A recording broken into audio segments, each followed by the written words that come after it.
Greetings, ladies and metal gents, and welcome to this latest edition of Tales from Outer Space, where I take stories from across the internet and read them for your entertainment. This particular story is called Living Bullets, written by HamsterIV. Legionary Aronofsky follows his comrades down the long corridor in what has become known as the magazine. Red strobe lights warned Aronofsky that his ship was in fact active combat situation. But what other reason would the 7th Legion, 2nd Cohort, 4th Maniple be walking down this hall in full combat harness? The man in front of Aronofsky stopped, and so did he. A heartbeat later, Aronofsky pivoted and stepped into his boarding pod. In truth, it was little more than a metal shell with some xenospace magic that allowed him to survive what came next by removing him from the time stream. It was not a Legionnary's job to think too hard on what was going on outside the ship. But that did not stop him. Frozen in time, his pod would be accelerated along a magnetic rail in the direction of a hostile ship. The targeting computers were good but not infallible. There was always a decent chance his pod would miss and fly off into space. Then it was up to the pod's transponder and the tactical situation of the overall battle to determine if his pod got picked up before its orbit fell into a sun or a gas giant. Even if it was on target, there was no guarantee his pod wouldn't bounce off the sloped armor or come to rest in a part of the ship without atmosphere. All those possibilities were an academic abstraction and completely out of his hands.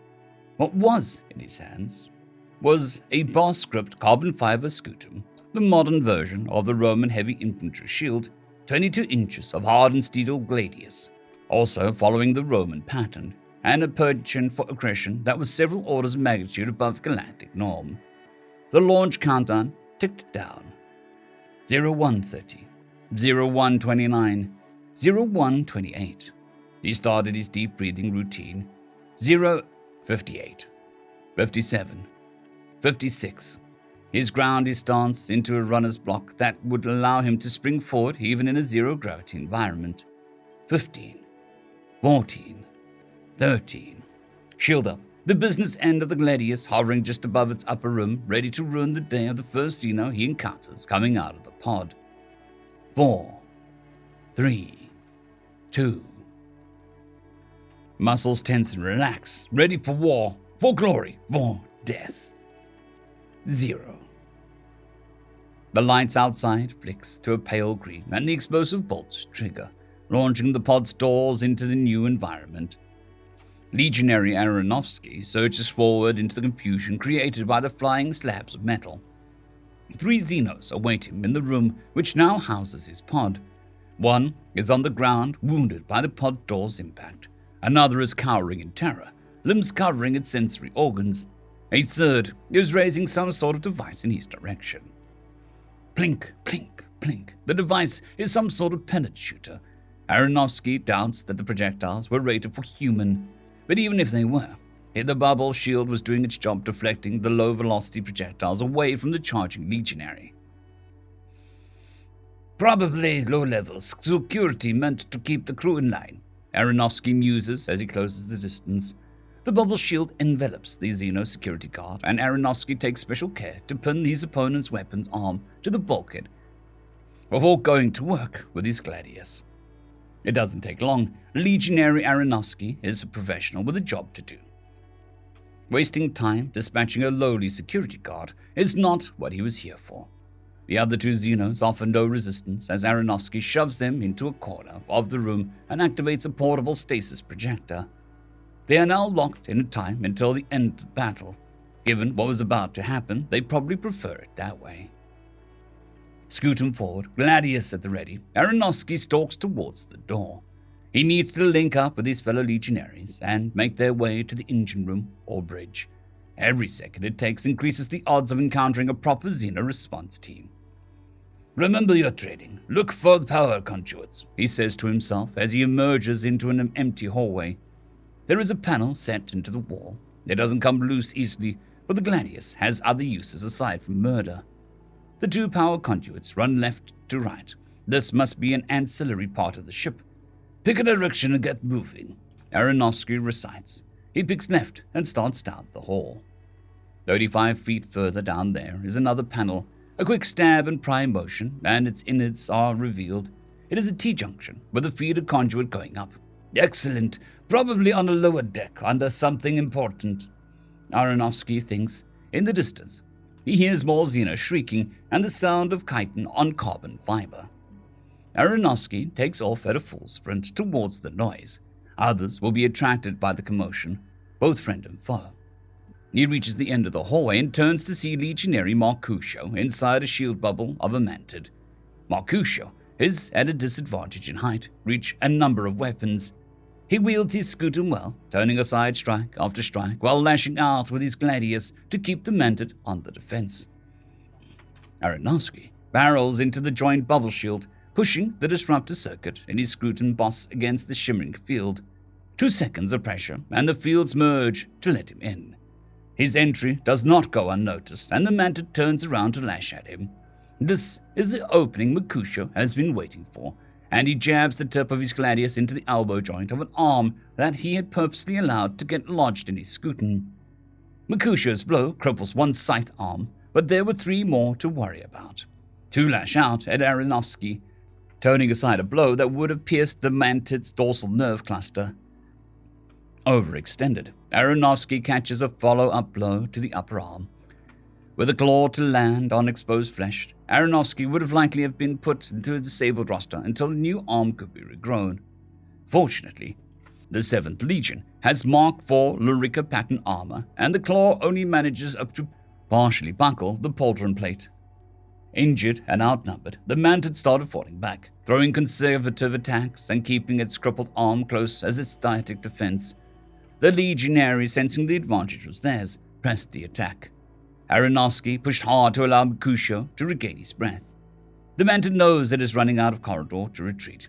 In desperation, it lunges with all 3 of its remaining arms at Aronofsky, who is crouching low behind the safety of his scutum to weather the attacks. Mercutio was there in an instant, plunging his gladius deep into the mantid's arm joint and putting it to the ground. "Pinned!" Mercutio yelled. With a grace earned through years of training, Aronofsky pirouetted out from under his shield, leapt towards the nearby wall, and rebounds down towards the temporarily immobilized mantid. If Legionary Aronofsky had been an expert in mantid body language, he would have recognized the fear and resignation in his opponent's face. A few seconds later, the mantid's head falls to the floor, separated from the rest of its body. Marcusio braced against the dead weight of the mantid's arm and wrenched his gladius free. Aronofsky, being in a slightly more showy mood, stomped on the rim of his scutum, causing it to fly into the air, where he deftly caught it.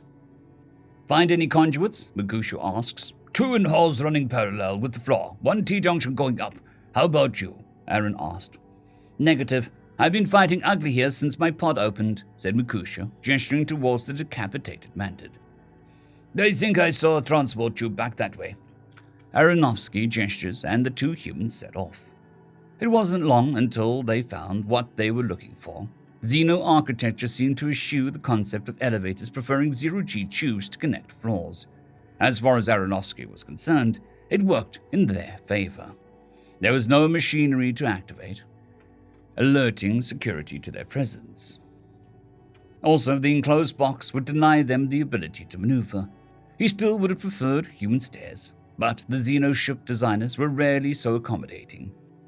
They had to stow their gear to make use of their handholds, but no hostiles were visible, and zero-G brawls tend to devolve into wrestling matches, which were best resolved with a short dagger strapped to the Legionary's hip.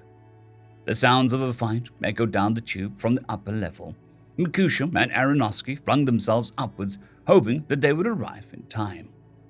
Along the way, they picked up fellow Legionary Samson, who had a couple of buckled armor sections and was bleeding from a wound in his leg. He seemed to be in a good mood, either from besting a mantid in single combat or a healthy dose of painkillers he soon took after. It was agreed that Aronofsky and Mercutio would make the dynamic entry and Samson would bring up the rear. They bunched up around the tube exit where the sounds of fighting were the strongest. Samson held up 3 fingers, then 2, then 1, then started pumping his fist in the universal symbol for "get your ass moving." Mercutio and Aronofsky flung themselves through the door and back into normal gravity. The scene that greeted them was out of a psychotic painting. Several legionaries were down and the rest were paired off with one, sometimes two mantids in conjoining shield bubbles, fighting for their lives. The non-mantid Xeno crew had retreated to the periphery of the room and activated stasis fields of their own accord. They wisely had no interest in participating in the carnage unfolding at the center. The trio charged into the fray, hacking and stabbing to thin the mantid ranks and give their fellow legionaries a chance. From time to time, new groups of mantids and legionary reinforcements arrived from different parts of the ship. All could sense that this desperate melee would decide the outcome of this part of the war. For a time, the legionnaires were able to establish numerical superiority on the bridge under the protection of Marcos and Samson. Aronofsky was able to identify the master circuit and slam the standard issue data stick into the matching port. A computer virus concocted by Fleet Intel immediately went to work. The lights went low and the ship went into lockdown mode, preventing further Xeno attempts to retake the bridge. The transponder codes were changed, signaling to the rest of the fleet that the fourth maniple had claimed its prize.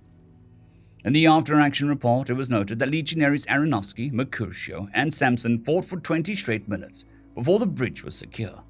But in the thick of combat, it took both eternity and no time at all. Whatever xenoscience magic was used to conjure stasis fields had nothing on the human mind in full flight or fight mode. It would be another 4 hours until Navy personnel could properly secure the ship, another 8 days before the missed shots could be collected to make the 7th Legion whole again. But for now, the weary men of the 4th Maniple were heroes. End of story. I would just like to thank the T5 supporters: Bushmaster 117, Casper Arnholtz, Draxzoon WRE, Elijah Silvercross, Gray, John Carrington, and Severin Cerberus. Thank you very much.